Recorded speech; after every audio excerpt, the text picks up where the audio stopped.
뾰로롱 안녕하십니까. 보통 말이죠, 비가 이렇게 많이 오고 나면 더위가 한풀 꺾이는데 이번 주말에 비 많이 와도 더위는 계속된답니다. 진실 추적자 사건 반장 시작합니다. 자, 저희가 대중교통 빌런들 많이 소개해드리잖아요. 역대급 빌런이 등장했습니다. 만나보시죠.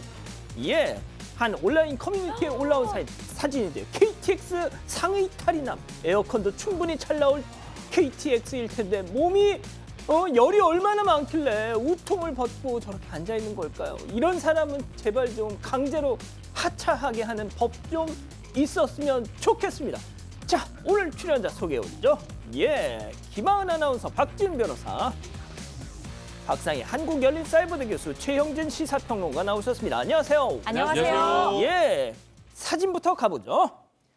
카자흐스탄 가는 비행기입니다. 한 아주머니 의자 팔걸이를 죄다 올리더니 저렇게 들어 눕고 자고 있어요. 지나가는 외국인들 다 쳐다보고 제발 한국인이 아니길 바랐는데 완전 토종 한국인 하신 문지선님. 자, 전주에서 서울 가는 고속버스에 어떤 아저씨가 자리 좀 비켜달래요. 자리가 많아서 뒤로 갔죠? 그랬더니 저 짓을 하고 앉았어. 야, 너 뭐하고 있어 지금? 하신 전애리님. 자, 여기 아산입니다. 얼마 전 새벽에 천둥번개가 쳤는데 얼마나 충격이 컸는지 차들이 저렇게 비상등이 막 켜졌어요. 지들이 알아서 하신 신재성님. 자, 베트남 다낭에 여자친구와 여행 중이었어요. 제 여친 뒤에서 바짝 붙어서 불법 촬영을 한 용의자가 바로 저자입니다. 나중에 확인하고 쫓아갔지만 그만 놓치고 말았어요. 태극기가 박힌 모자를 쓰고 있었습니다. 내가 너 꼭 잡는다 하신 최창욱님, 양민희님 모두 사랑합니다. 자, 재미는 물론 의리로 함께하는 아세사반 뉴스 실험! 대한민국과 전 세계 동포 가족 여러분의 시선을 모아서 출발합니다.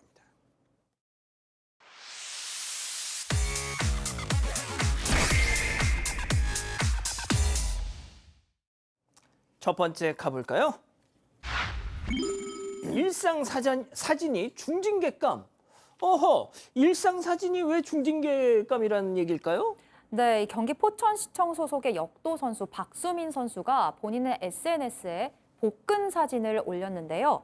이게 중징계감이라는 민원이 접수됐습니다. 사흘 전 박수민 선수가 직접 SNS를 통해 자신에 대한 민원이 접수된 사실을 알렸는데요.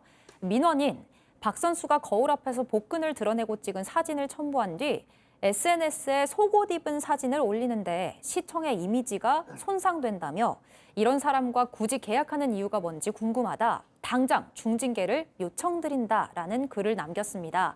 이에 대해서 박 선수는 시청 소속이라도 말로만 공무원이고 우린 그냥 시청 소속 직장 운동부다. 공무원 취급도 못 받는다. 시에서는 신경도 안 쓴다며 이 민원인을 향해서 너희가 뭔 상관이냐, 사진 하나하나 캡처해서 민원 넣는 거 보면 부지런도 하다고 지적했습니다. 글쎄요, 저 사진 좀 계속 잡아주세요. 사진 자체는 좀 호불호가 갈릴 수는 있다고 쳐도 뭐 시청 이미지가 깎일 것 그럴 것 같진 않은데 시쳇말로 좀 억까 아닌가요?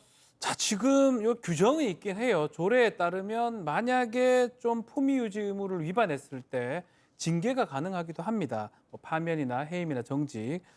근데 지금 보면 역도 선수고요.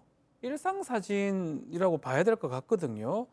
저게 운동복이지 속옷은 또 아닌 것 같은데 요걸 갖고 뭐 품위 유지 의무 위반이다라고 보기에는 조금 어려워 보이는데 누리꾼들도 대다수 좀 그렇습니다. 저게 어떻게 위반이고 품위 유지 의무와 관계가 있느냐?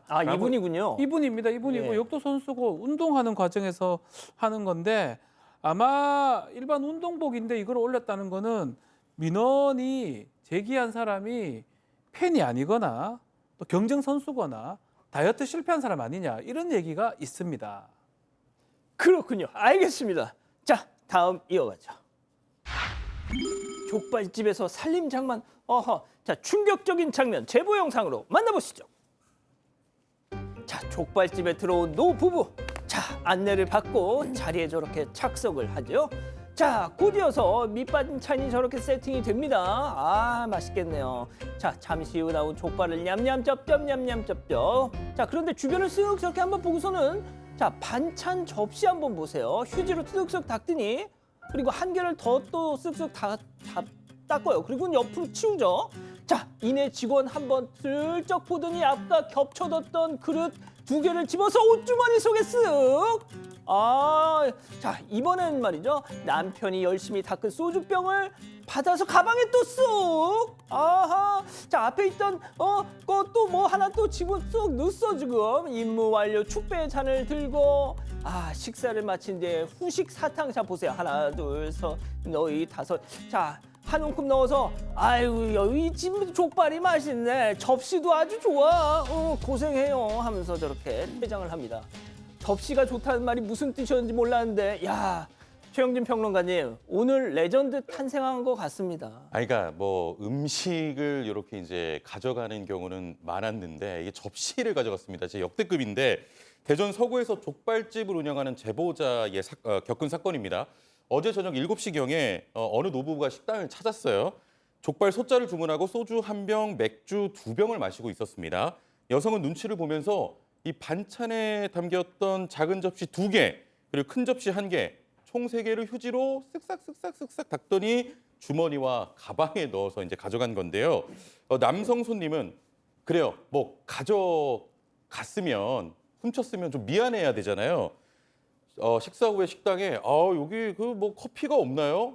원래 식당에는 커피가 이제 준비돼 있지 않은 후식 커피가 준비돼 있지 않은 식당이었는데 뭐 커피가 없나요? 이렇게 물어보니까 이제 식당 주인 제보자가 또 갖다 줬어요. 믹스 커피를. 믹스 커피를 타서 또 따로 갖다 준 겁니다. 이런. 그러면 그냥 맛있게 먹으면 되는데 이거 좀 물이 너무 적네 해가지고 요 제보자의 또 아내분이 물을 또 더 넣어서 줬어요. 가지가지하네. 이후 매장에 비치된 후식용 사탕 그것도 한두 개 가져간 게 아니라 한 움큼씩 총 3번을 챙긴 뒤에 떠났다고 합니다.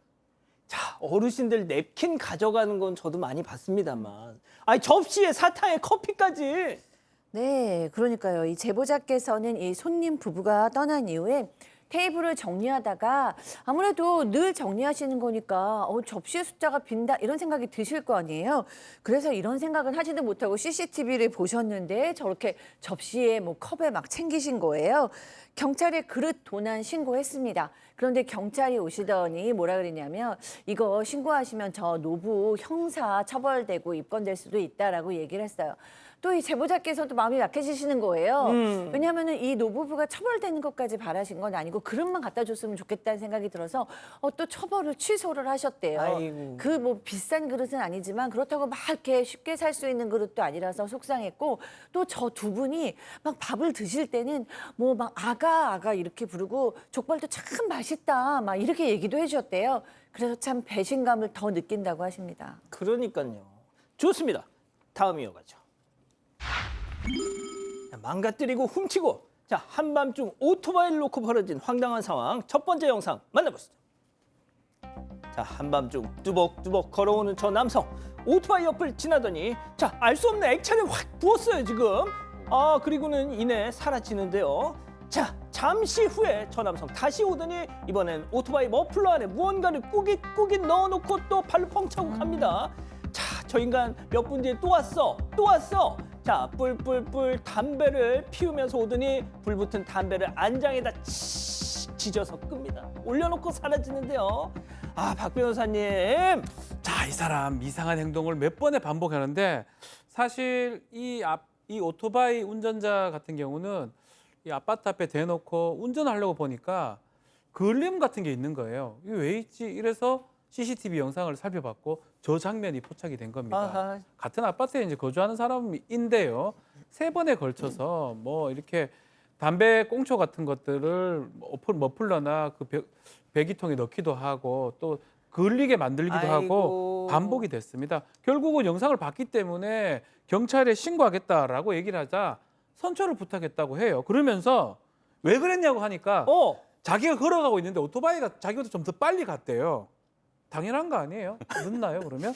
그게 화가 나가지고 범행을 저질렀다라고 지금 얘기를 했고 수리비가 대략 120만 원 정도 됩니다. 왜 기분 나쁜데 저게? 네, 좀 빨리 가죠. 그러면 늦게 가면 뭐 어떻게 됩니까? 근데 이제 사건이 고의로 재물을 손괴한 겁니다. 손괴죄가 성립할 수 있고요. 사건 검찰에 곧 송치될 예정이라고 합니다. 두 번째 제보 영상 만나보시죠. 주차된 오토바이 뒤로 스멀스멀 다가온 남성들. 야, 이거 좋아 보인다. 야, 이거 잘 달리겠는데. 자, 그렇게 막 만져보고 하더니 그렇게 갈 줄 가네. 그냥 가네. 인 줄 알았건만 다시 등장한 검은 그림자. 헬멧을 저렇게 딱 들고 착용을 하더니 안장 위에 턱 안고서 시동이 아이고 불 켜졌어요. 자, 부릉부릉 하더니 오토바이 끌고 방향을 유턴해서 타고 부앙 가버립니다.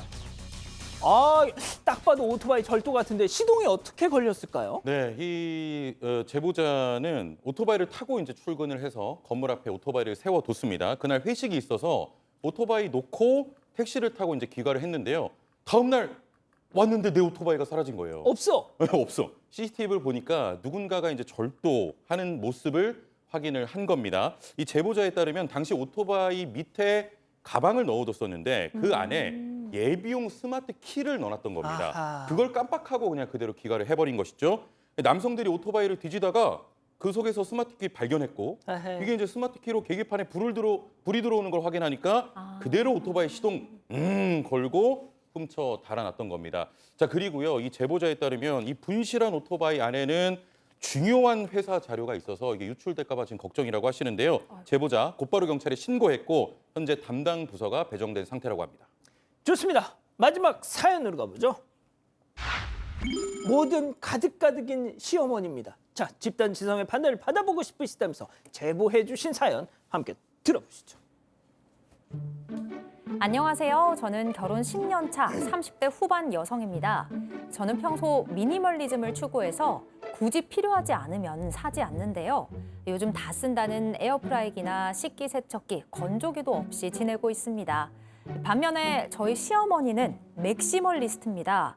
매일 홈쇼핑을 들여다보시면서 요즘 핫하다는 물건은 전부 들이시는데요. 서로 다른 생활 방식이야 그러려니 하지만 문제는 시어머니께서 저를 못마땅해 한다는 거예요. 일주일에 한 번씩 대형마트에서 장을 보고 저희 집에 들르시는데 오실 때마다 집이 텅 비었다며 없이 살면 박복하다는 이야기를 하세요. 그리고선 그날 마트에서 산 식재료가 아닌 굳이 본인 집 냉동실에 있던 몇 개월 지난 음식들을 가져오시는데요. 숨이 다 죽은 채소부터 회색으로 변한 고기까지 언제 산 건지도 모르겠는 이 식재료들을 먹으라며 잔뜩 주고 가십니다.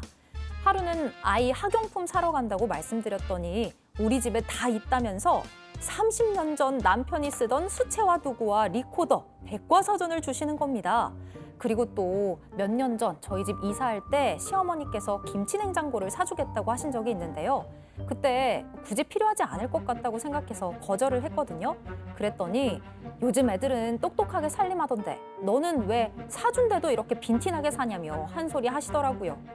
굳이 필요하지 않은 물건은 사고 싶지 않은데 매번 뭐라고 하시는 시어머니가 너무 스트레스입니다. 대체 어떻게 해야 할까요? 자, 기다리고 기다리셨던 부처 핸즈업 타임 6천여 분의 우리 가족 여러분들 채팅창에 OX로 함께 참여해 보시죠. 먼저 이 사연자 며느리입니다. 어머니, 저희가 돈 없어서 못 사는 게 아니고요.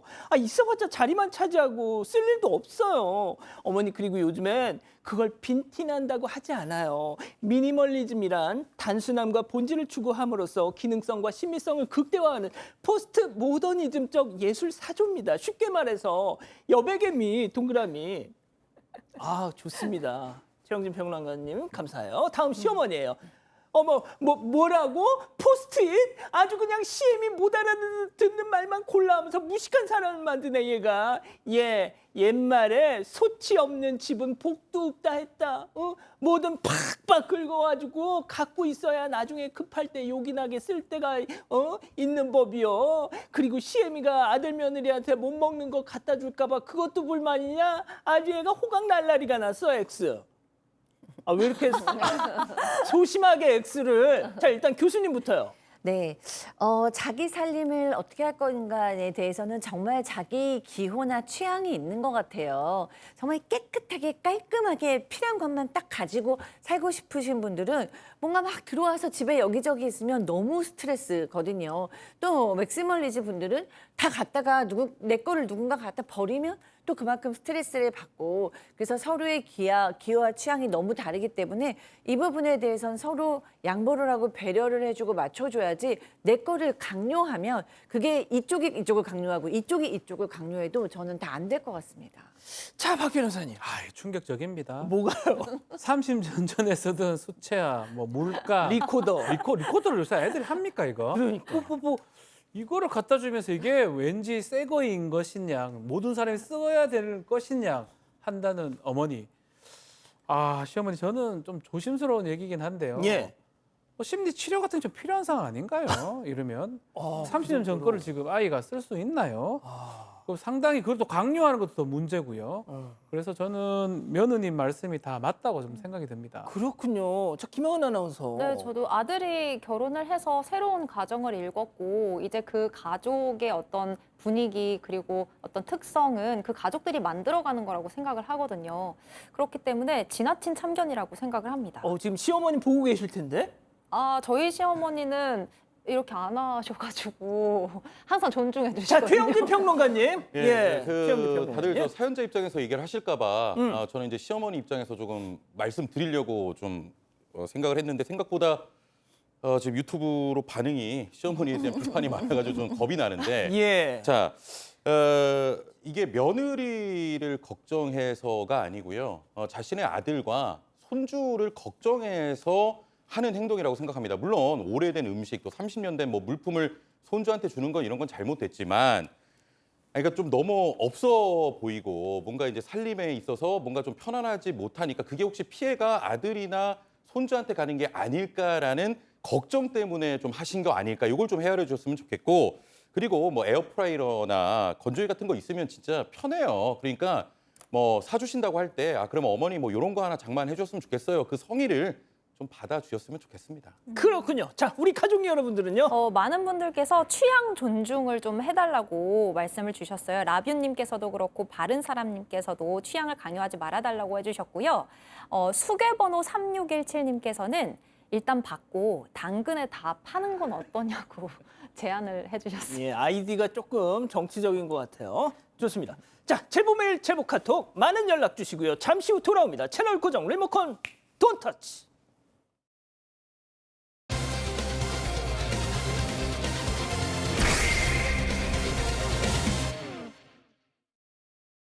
그 어머니께서 길 가시다가 그 아이들하고 이렇게 부딪혀가지고 여기 넘어지셨어요.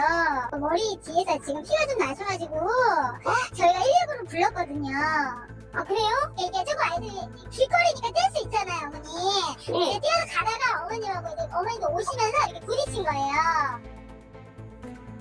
지난 6월 24일 제보자는 한 통의 다급한 전화를 받았습니다.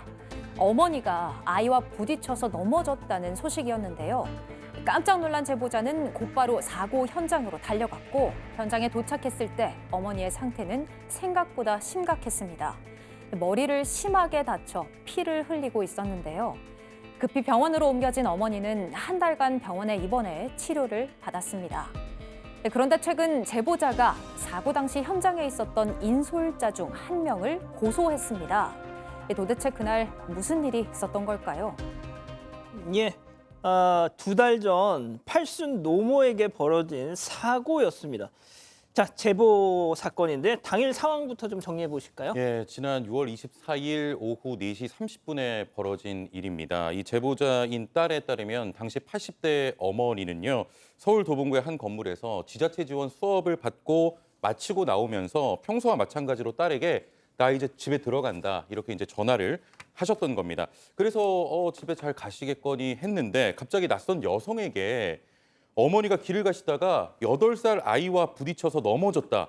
어머님이 머리에 피가 나서 119 불렀는데 구급대원이 이송할 때 보호자가 있어야 한다고 한다. 걱정하실까 봐 오실 수 있는지 해서 연락을 드렸다고 합니다. 그래서 이 제보자 지금 당장 가겠습니다라면서 사고 현장으로 급하게 달려갔는데요. 그런데 어머니는 구급대 안에서 머리에 피를 흘린 채 누워 있었고요. 어머니에게 가서 말을 거니 나 너무 아프다. 아이가 뛰어와서 부딪혔다. 이렇게 얘기를 하셨다고 합니다. 자, 도대체 8살 아이와 80대 어머니가 어떻게 부딪혔길래 머리에 저렇게 큰 부상을 입은 건가요? 네, 딸이 CCTV 영상을 확인해 봤는데요. 어머니가 거리에서 저렇게 천천히 걸어가고 있었고 맞은편에서 아이들 무리와 인솔자들이 뛰어오고 있었습니다. 그런데 아이들과 인솔자를 뒤따라오던 한 여자아이가 팔을 휘저으면서 뛰다가 어머니와 부딪혔습니다. 지금 방금 보셨죠? 그 충격으로 어머니가 뒤로 넘어지면서 머리를 다쳤고 인솔자들이 급하게 어머니의 상태를 살피는 모습이 저렇게 영상에 담겨 있습니다. 당시 인솔자가 총 3명이고 인솔자 중 1명이 119에 신고를 했는데요. 이 인솔자들 중에 저 부딪힌 8살 아이의 부모는 없었고요. 다른 학부모들이 아이들을 인솔해서 이동하는 과정이었습니다. 이후 사고 현장에 경찰과 구급대원이 출동했습니다. 자, 따님은 경찰과 함께 인솔자들과 사고 경위에 대해서 얘기를 나누던 중에 그 인솔자들의 발언 때문에 상당히 화가 났다고 합니다. 일단 체크포인트 짚어보죠. 반반? 이게 무슨 얘기인지 당시 인솔자들과 따님의 실제 대화 들어보시죠. 할머니가 치료 좀 받으시고 이거 본인은 어떻게 처리할 수 있겠어요? 서로 이제 합의하에 끝까지 마무리하는 게 좋을 것 같아요. 그러면 이거 어떠세요? 저희가 일부러 그런 건 아니잖아요. 상황이 간단한 거세요? 아니요. 어르신은 그냥 앞만 보고 걸어갔는데 아이가 와서 부딪힌 거는 반발을 할 수 있는 상황이 아니에요. 아이들이 와서 안 부딪혔으면 그러니까 어머니는 이렇게 나는 게 서로 부딪히는 거죠. 그러니까 어찌됐든 간에 되게 바쁘게 아니에요. 어르신이 다쳤으면 저희가 100% 일단 치료 잘 받으시고 나오세요. 그렇게 말을 해야지. 50% 하면 어때요? 그거 흥정하면 알겠다. 지금 어머니도 다치시고 그럼 여기도 지금 상가가 깎아지니까 지금 중앙이 없어서 좀 이렇게 얘기가 더 나온 것 같아요. 아이들을 보호할 권리가 있는 거예요. 아이들을 데리고 나왔으니까. 그러니까 그거에 대한 책임인 거지. 어르신 항상 방치도 하시면 안 되지.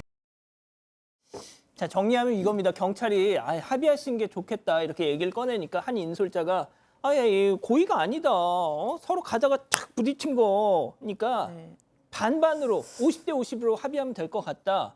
자, 제보자 따님은 아이가 와서 부딪힌 거다. 다쳤는데 그런 거 어떻게 흥정하듯이 반반 이런 소리를 할 수 있냐. 이런 얘기 같아요. 네. 이게 좀 쉽지는 않게 느껴질 것 같아요. 첫 번째로 가장 이제 중요한 건 어머니께서 다치셨다는 거죠. 그러니까 이 제보자께서는 지금 어머니께서 다치셔가지고 막 피를 흘리고 있는데 여기서 50대 50으로 하자 뭐 이런 흥정을 할 일은 아닌 것 같다라는 것이 주요 골자예요. 그러니까 그 말씀은 뭐 지당하신 것 같아요.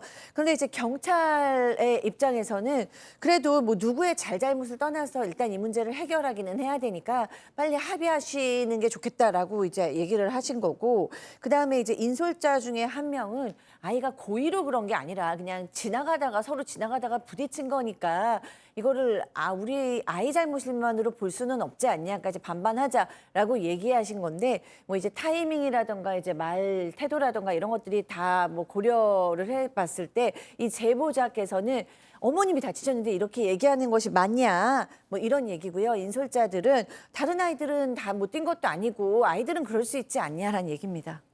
예, 일단 이 사고의 어떤 책임, 소재, 뭐 누가 더 잘못했다 이런 거는 저희가 판단하지 않겠습니다. 일단 영상을 보시고 우리 가족 여러분들이 각자의 또 판단이 있을 걸로 생각하는데, 자, 일단 어머니가 다치셨으니까 네. 급한 대로 병원을 가셨어요. 그 전화번호만 주고받고.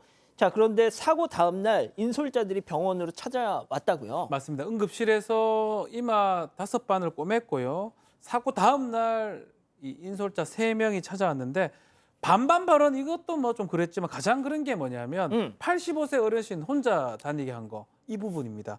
그래서 제보자 입장에서 질문을 좀 드려봤대요. 혹시 어머니 살아 계세요? 아마 그쪽 어머니죠. 예. 당연히 인솔자가 네 그러고 그럼 나이가 좀 어떻게 되냐고 물어보니까 70대 정도 된다. 그러면 당신 엄마 15년 있으면 85세인데 엄마 집에다가 묶어 놓으실 거죠? 못 다니게? 이 뜻이죠. 그러니까 미안합니다라고 답변을 한 것 같아요. 아마 제보자 입장에서는 85세 혼자 이 부분 다니게 하는 부분 화가 나서 질문한 것 같고, 어머니하고 부딪혔던 8세 이 아이 부모도 사고 초기에 연락이 와서 사과의 뜻을 전했다고 합니다. 예. 일단 80대 어르신을 혼자 다니게 하면 안 된다. 이거에 대해선 저렇게 비유를 들어서 설명하니 그 당사자도 미안하다면서 사과는 했습니다. 그리고 아이의 부모도 사과의 뜻을 전해왔고요. 자, 이 어머님 상태가 어떤지 좀 궁금합니다. 들어보시죠. 한 달 입원했어요. 컵만 다행인 게 머리에 이상이 없어서 다행인데 골절이 왔어요. 허리 골절. 못 걸었어요. 화장실도 못 가서 화장실에서 아예 앉아 있어요. 못 일어나요. 제 힘으로도 못 일으켜가지고 화장실 들어온 여자들이 엄마 이렇게 세워줬어요. 엄마가 퇴원하고 싶다고 오랫동안 있으니까 의사 선생님은 더 있어야 된다고 했는데 퇴원하라는 얘기를 안 했거든요. 근데 엄마는 너무나 힘든 거예요. 그래서 그 지금 허리 골절이 되신 상황인데 뭐 워낙 이 80대 어르신들 진짜 조금만 이렇게 하셔도 크게 다치시죠. 자, 그래서 저희가 그 8살 아이 부모님한테도 연락을 해봤어요. 네, 맞습니다. 직접 연락을 해봤는데요. 8살 아이의 아버지는 이 피해자의 딸이 형사고소를 저희한테 한 게 아니고 인솔자 중에 한 명을 고소한 상태라서 사건의 당사자가 아니다 보니까 사건 내용이나 영상을 아직 보지 못한 상황이라고 하시더라고요. 그리고 합의 관련해서는 제3자가 돼버린 상황인데 보험사에서 들은 바로는 피해자 측이 합의 부분에 대해서 확실한 의사를 표한 게 아니라서 치료비를 지급하지 못하고 있는 상황이다. 이렇게 전해 들었다고 합니다. 저희 아이 때문에 일어난 일이라 다치신 할머니와 아이를 봐주신 친구, 학부모에게 죄송하다는 말도 이렇게 남겼고요. 치료비는 선결제하면 최대한 빨리 보험 처리해드리고 싶다는 말씀을 드린 상태라고 합니다. 네, 사고를 당하신 어머니의 상태를 다시 한번 전해드리면요. 허리골절, 흉부 타박상, 뇌진탕 증세로 한 달간 병원에 입원해서 치료를 받았는데 머리 봉합 이후에도 두통 증세를 계속 보이고 있다고 해요. 플라스틱 허리 보조기도 차고 있는 상태고 거동을 제대로 못해서 이동할 때마다 딸이 꼭 태워다 드려야 하고요. 아무래도 연로하셔서 힘들어하는 상태입니다. 예, 뭐 아무튼 양쪽 다 원만하게 합의를 좀 보셨으면 좋겠습니다. 자, 박 변호사님, 네. 이거 어떻게 해야 될까요? 저 따님이 최근에 이 인솔자 중에 그 반반 발언했던 사람 한 명을 고소를 했습니다. 아이고야. 고소 뭐냐면 과실치상죄입니다. 과실로 다치게 했다는 건데 아이가 다치게 하긴 했지만 인솔자도 아이를 보호할 의무, 또 관리할 의무 이런 게 있는데 사고가 발생했기 때문에 책임이 있다. 막 이런 걸로 이제 고소를 한 걸로 보이는데 과실치상죄 같은 경우는 반의사 불벌죄예요. 합의가 되면 처벌이 되지 않습니다. 지금이라도 좀 합의를 제대로, 합의금 좀 정해져 있지 않습니까? 지금 다친 거 하고 못 일어나는 거 계산해서 또 위자료까지 합의금이 제대로 전달이 된다 그러면 뭐 반의사 불벌죄이기 때문에 합의가 된다면 처벌이 되지 않을 가능성도 있어 보입니다. 예. 아무튼 양측이 좀 원만하게 합의를 보셨으면 좋겠습니다. 자, 이렇게 정리하고요. 별별 상담소 이어갑니다.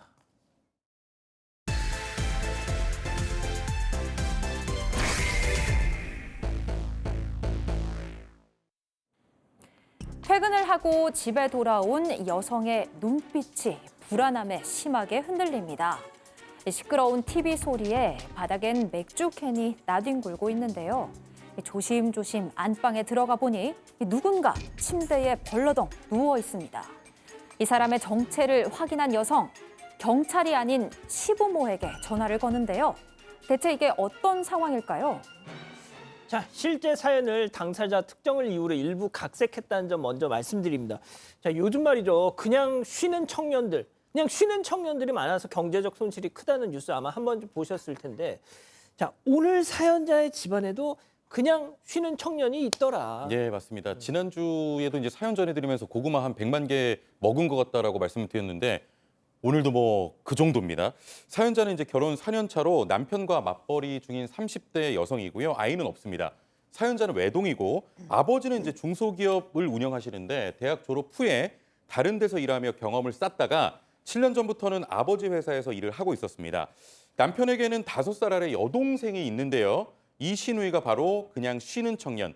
요즘에는 백수라고 하지 않고 집을 지킨다고 해서 홈 프로텍터라고 부른다고 합니다. 아, 백수라고 하면 안 돼요? 백수를 하는 표현이 좀 그런가 봐요. 그래서 어. 홈 프로텍터 이렇게 이제 표현하기도 집을 하는데. 지킨다. 예, 집을 지킨다. 아, 예. 자, 겨우 대학 졸업하고 몇 년째 취준생이라 가게 운영하는 시부모의 걱정이 아무래도 좀 크겠죠. 가게 일 좀 시켜보려고 해도 하루 종일 붙어 있는 게 서로 괴롭기도 해서 관뒀다고 하는데요.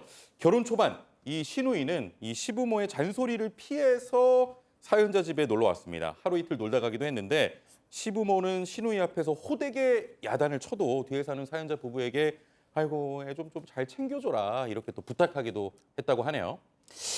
아, 홈 프로텍터 이 시누이. 근데 가끔 이렇게 그래도 시누이인데 이렇게 세연이 집에 와서 자고 가는 게 이게 좀 그렇지 않나요? 그렇죠. 다 큰 시누인데 불편하죠. 그런데 이 제보하신 분께서도 완전히 오지 말아라고 얘기하기 좀 어려운 게 시부모님께서 그렇게 부탁을 하기도 했고 이 시누이가 좀 귀여운 면이 좀 있대요. 해맑기도 하고 워낙에 좀 이게 귀여움상이기도 해서 하루 정도는 괜찮았대요. 그리고 이제 신년 초에는 맨 처음에 이제 시부모님의 취향도 모르고 성격도 몰라서 어떻게 해야 되지 이렇게 고민이 있을 때 옆에서 이렇게 조언을 잘해줬대요. 언니, 우리 엄마는 무조건 현금이니까 괜히 맛있는 거 먹으러 가자, 여행 가자, 음식점 간다 이런 거 하지 말고 무조건 현금을 드리면 좋아한다 이렇게 얘기를 했고 우리 아빠는 무조건 소고기다. 뷔페 이런 거 실수가 없다고 제일 싫어하니까 외식하려고 그럼 소고기다라고 얘기를 해줬는데 진짜로 그대로 하면 다 너무 좋아하시고 성공했다라는 거예요. 그래서 고맙기도 해서 가끔은 용돈도 주고 또 브랜드 옷도 사주고 그랬다고 합니다. 좋네. 네, 좋긴 좋은데 가까워지면서 집에 비밀번호를 좀 공유하게 됐는데 계기가 있었습니다. 비밀번호? 예. 어느 날 이제 회사에서 일을 하고 있는데 시누이 전화가 왔습니다. 언니, 갑자기 면접을 보러 오라고 하는데 옷이 없어라고 얘기를 해서 옷 혹시 빌려줄 수 있냐라고 얘기했으니까 당연히 빌려줘야 되겠죠. 근데 비밀번호 알려주면서 옷 빌려가세요. 그럼 옷을 입고 갔는데 세상에. 또 당연히 그건 세탁해 있겠습니까? 세탁도 안 하고 됐겠어요? 떨어졌죠. 그렇게 반납을 했는데 그러려니 했다고 합니다. 근데 어느 날 퇴근을 해서 집에 갔는데 집에 가자마자 깜짝 놀랐다고 해요. TV가 켜져 있었고 음식하고 맥주 캔 같은 게 막 굴러다녀서 뭐지? 집이 왜 이러지? 출장 갔던 남편이 왔을 리도 없는데 그래서 안방으로 좀 들어가 봤어요. 보니까 시누이가 벌러덩 저렇게 침을 흘리면서 누워서 자고 있는 모습이 보였습니다. 온단 말도 없었는데 시누이 깨워도 꿈쩍도 않고 해가지고 결국은 시부모한테 바로 전화를 했다고 합니다. 전화했더니 전화를 했더니 시어머니가 안 그래도 거기 갔는지 물어보려던 참이었다라고 하면서 오늘도 시아버지랑 한바탕 하고 시누이가 전화기도 꺼놓고 집을 나갔다는 겁니다. 일단 거기 있는 거 알았으니까 일어나면 잘 타일러서 집에 보내라고 하시길래 남편도 없고 화를 낼 순 없으니까 잘 타일러서 돌려보냈다고 합니다. 그런데 몇 주 뒤 주말 저녁에 오랜만에 남편이랑 같이 TV를 보고 있는데 시누이가 갑자기 연락도 없이 찾아왔습니다.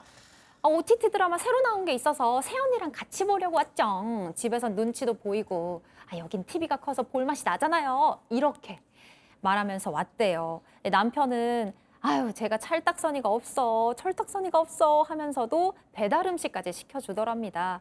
사연자는 이러다가 시누이가 계속 올까 봐 좀 겁이 나기 시작해서 OTT 요금제를 바꾸고 시누이가 이제 다른 곳에 있어도 볼 수 있게 계정을 공유를 해줬습니다. 그냥 너 사는 데서 봐라. 네, 그러니까 이게 나름대로 눈치를 준 거죠. 집에 오지 말고 우리 집에 오지 말고 다른 데서 봐라 하고 눈치를 준 건데 시누이는 아싸 돈 굳었다 하면서 오히려 좋아했다고 합니다. 그냥 비밀번호를 바꿔야지 그걸 왜 무슨 계정 공유를 해. 그러니까 아직까지는 좀 긴가민가 하시잖아요. 얘기 더 들어보면은 이제 지금부터 시작이에요. 어떻게 보면. 혹시 기억하실지 모르겠는데 예전에 이제 한 TV 프로그램에서 시골의 노부부가 자녀에게 이제 영상 편지 보내는 그런 좀 예전 프로그램이 하나 있었어요. 예. 거기에 이제 한 할아버지가 아들아, 그 옆집에 보일러 놨단다. 하지만 우린 필요 없다. 우리가 잘 견디면 된다. 근데 저 옆집 보일러 좋더라. 이런 그 영상 편지 보내는 프로그램도 있었는데 시누이가 이제 집에 돌아가고 얼마 안 돼서 남편이 시어머니의 전화 한 통을 받게 됩니다. 그 요즘에 그 스마트 TV라는 게 있다던데 그걸로 영화도 볼 수 있냐? 이렇게 이제 전화가 왔다는 거예요. 예. 그러니까 이제 TV 바꿔달라는 걸 이제 돌려서 얘기를 하신 거죠. 그러니까 사연자는 왠지 아가씨가 우리 집 TV 보고 얘기한 것 같다라고 했지만 남편은 에이 설마 본가 TV가 오래되긴 했으니 바꿔드리자라고 했고요. 그래서 결국 바꿔드렸는데 이후에도 시어머니에게 연락이 오는 걸 가만히 듣고 있자면 같이 사는 사람 아니면 모르는 내용들을 얘기해서 처음에 남편이 시시콜콜 시어머니에게 얘기 하나 했는데 알고 보니 범인은 시누이였습니다. 아니 이게 어떻게 된 거예요, 교수님? 그러니까 시누이가 막 한 달에도 며칠씩 와서 자고 그랬잖아요. 어. 그러다 보니까 자연스럽게 생활 패턴을 알게 된 거예요. 시누이 언니가 몇 시에 퇴근을 하고 오는지, 아침에는 뭘 먹고 가는지, 회식은 있는지, 배달 음식은 얼마나 시키는지 알게 된 거예요. 근데 그걸 다 이제 얘기를 한 거죠. 맨 처음에는 시어머니께서 전화 오셔서 니네 먹을 거 없지? 뭐 먹을 것 좀 갖다 줄까? 배달 음식 몸에 안 좋으니까 자주 시켜 먹지 말아라. 또 어느 날은 너네 빈속으로 출근하면 하루 종일 힘들어서 안 된다라고 얘기를 하시는 거예요. 그럴 때 뭔가 찝찝했는데 알고 보니까 시누이가 다 갖다 잃는 겁니다. 너무 화가 나서 따졌어요. 어떻게 그럴 수가 있냐. 그랬더니 아니 엄마가 너무 꼬치꼬치 물어보니까 얘기 안 할 수가 없었어요 라고 얘기했어요. 남편한테 아니 너무 괘씸하다. 내가 그렇게 믿고 다 잘해줬는데 어떻게 그러니까. 잃느냐. 다시는 못 오게 해. 그랬더니 맞아. 남편이 어떻게 동생을 못 오게 하냐 그러면서 따끔하게 주의를 줄게 라고 얘기를 했는데 어쨌든 기분이 나빠서 남편하고 좀 냉랭한 분위기가 며칠 이어졌다고 합니다. 결국 이 시누이 때문에 부부싸움을 했습니다. 자, 그런데 갑자기 시아버지가 등장해요. 시아버지가 이 사연자 부부를 집으로 초대했대. 무슨 얘기를 했던 걸까요? 시아버지 역의 박지훈 변호사, 시누이 역의 김하은 아나운서, 사연자 역의 박상희 교수, 별별 극장 레디 액션! 아이고 우리 며느리 왔네. 그 돈 버느라고 그 고생이 많지. 이 야도 얼른 돈 벌어. 소고기도 사주고 해야 될 낀데. 네, 어머니 아버지, 저기 아가씨도요, 이력서 계속 내고 또 면접하다 보면 좋은 회사 들어갈 수 있을 거예요. 걱정 마세요. 보니까 언니네 회사 진짜 좋던데. 야근이 많긴 한데 일 없으면 출근을 늦게 하더라고요. 그자. 야근도 그렇게 한다는 게 그만큼 일이 많다는 거고 그만큼 회사가 탄탄하다는 거야. 그래서 말인데 그 사돈 회사에 우리 그 한이 자리 하나 없나? 아가씨를 저희 아빠 회사예요? 좋잖아. 아니, 저도 면접 보고 어렵게 들어간 회사예요. 뭐 시키는 가는 것 같은데. 그리고 직원들이 아무도 제가 저희 아빠 딸인지 몰라요. 됐지 닮았는데. 언니 그거는 진짜 걱정할 일 없어요. 저 입 진짜 제가 몸은 가벼워도 입은 천근 아니 만근이야.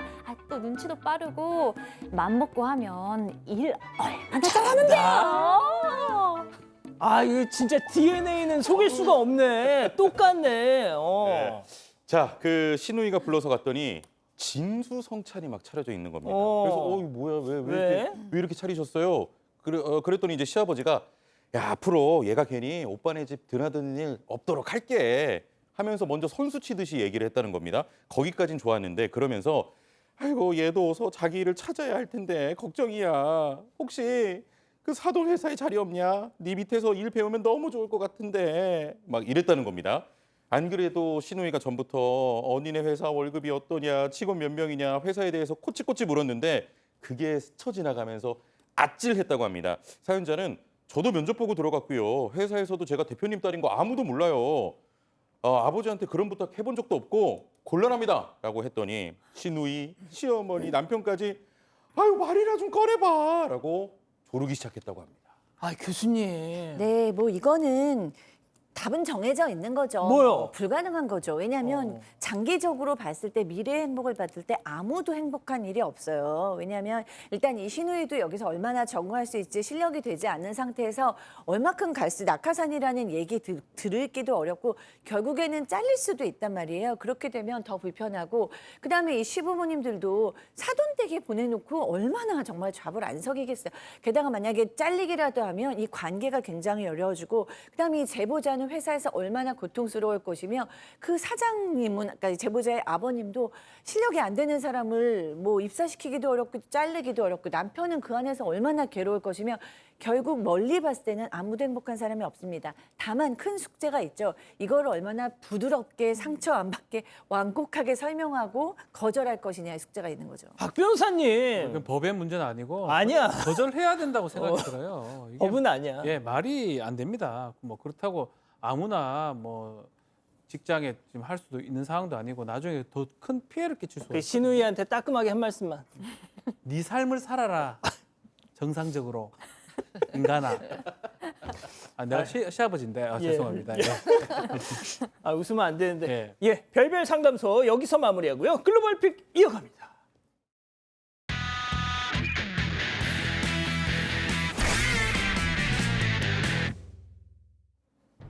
멀리 반대 차선에서 두 화물차가 점점 가까워지더니 충돌과 함께 엄청난 폭발이 일어납니다. 새하얀 연기와 차량 파편들까지 반대편으로 덮쳐오는데요. 블박차가 파편에 맞은 건 물론 연기 때문에 시야가 잠시 가려지기도 합니다. 앞선 화물차에 실려있던 차들이 폭발의 충격으로 부서지고 옆으로 떨어지기도 했는데요. 폭발 규모가 너무 큰데요? 뒤에서 부딪힌 화물차가 액화 이산화탄소를 싣고 있어서 이런 대규모 폭발이 일어났던 거라고 합니다. 안타깝게도 운전자는 사망했고 파편에 맞은 주변 차량에서도 탑승자 2명이 부상을 입어 회복하고 있다고 합니다. 예, 다음 이어갑니다. 한 아이가 식당 문을 열고 바깥으로 나오는데요. 순간 위에서 와르르 건물 벽이 무너지거든요. 뿌연 흙먼지를 뒤로 하고 간발의 차이로 아이가 타삭 도망을 치는 모습입니다. 사고로 난 건지 소란을 듣고 나온 여성이 한순간에 아수라장이 된 식당 앞을 내다보고 있습니다. 이게 뭐야 또 이거. 자, 흙으로 된 벽이 시간이 지나면서 낡고 또 비도 맞고 하면서 무너져 버린 거라고 하는데요. 아이는 아주 무사했지만 몇 초만 늦었다거나 누가 지나가기라도 했다면 그러니까. 인명사고로 이어질 뻔했습니다. 이번 사고를 계기로 지자체에서 붕괴 위험이 있는 집들을 조사하고 있다고 합니다. 자, 다음 이어갑니다. 엘리베이터에 서 있는 남성 바로 뒤에서 문이 열리는데요. 엉뚱한 곳을 보고 서서 이게 왜 안 열리지 이렇게 하고 있어요. 어리둥절해 하는 사이에 문이 또 다시 닫혀버리죠. 아, 제발 좀. 봐라. 제발. 다시 또 버튼을 눌러보지만 그 문이 열릴 적이 없겠죠. 열렸어.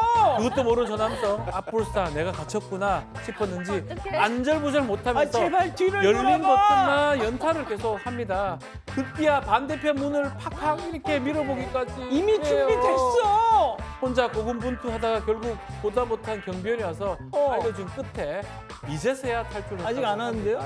예. 아, 왔어. 엘리베이터에 문이 하나만 있을 거라는 편견 때문에 혼자서 영화 한 편을 찍는 그런 모습입니다. 아니, 저거 최영진 평론가님. 아, 너무 뭐라 하지 마세요. 저도 저런 적 있습니다. 아,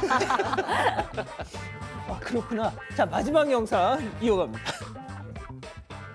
자, 전봇대를 수리하고 있는 남성 옆에 알록달록한 앵무새가 찾아왔습니다. 한창 열심히 일하는 남성을 호기심 어린 눈으로 쳐다보더니 몸을 빙글빙글 돌려서 재롱도 피우고요. 지금 스턴트, 지금 여기 부리는 거야. 네, 급기야 거리를 바짝 좁혀서 아이고야. 이번엔 남성의 어깨를 덕하니 차지합니다.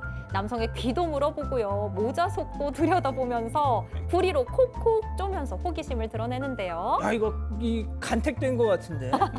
네, 아마 남성의 작업복과 깃털색이 비슷해서 그런가 참 마음에 드나 봐요, 남성이. 우연한 기회로 앵무새와 친구가 된 저 남성은 절대 잊지 못할 경험, 특별한 경험이었다고 소감을 전했습니다. 자, 교수님. 앵무새가 저렇게 아무데나 날아다닌다고요?